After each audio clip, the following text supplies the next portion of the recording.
respect, had to sweat just to cash checks. Working from sunrise to set, every day get challenged. No trades or talents, barely scraped by. He found faith to balance a straight line and pace, feeling worn and gray.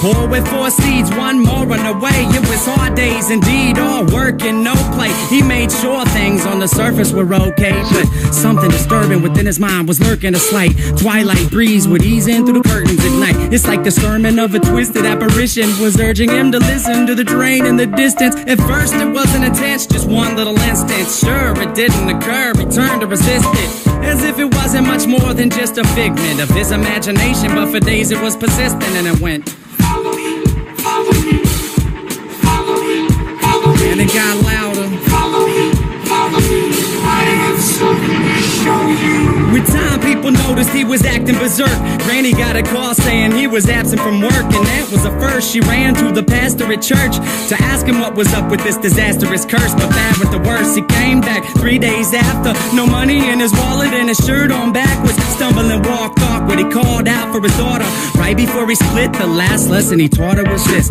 if you ever have a son, let him know that his granddad loved him. But by the time that he's grown, be sure to see this song deep down into his dome. Don't ever walk to the train tracks alone. With that, he backed up, reached out for his jacket, told her not to act up, and cracked up laughing. After all that happened, he left never to be seen. 15 years later, it's when my mother had me.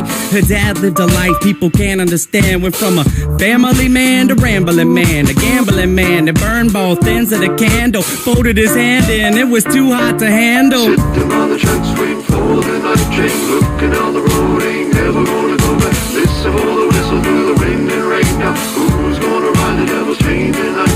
Sitting on the tracks, waiting for the night train, looking down the road, ain't never gonna go back. Listen for the whistle through the wind and rain. Now who's gonna ride the devil's train tonight? When I was a child, my mom's dropped fables and stories to warn me of the dangers that were laying before me. To keep it interesting, she would hide the lesson, to guide my direction, provide the right message. In time, I developed a sense of her embellishments, hence I was rebellious against what she was telling me. When I was a teen, I pretended that my demons were friends. I defended the place, yo, and that was the case. Slurred speech dripping off of my face. The world creeped as I slipped to the awfulest place you could imagine. Not the average things you see on acid. My granddad bloody hovering on a speaker cabinet, laughing in a raspy tone, covered in maggots that snacked on his mass to the bone. I couldn't grasp it. Did it double dismount off of the couch, flipped out, broke the closest window I found, then I dipped out. Suddenly I discovered little voices mumbling up in my head. It had me wondering, what was it my mother said back when I was younger? It had my brain racked as I stumbled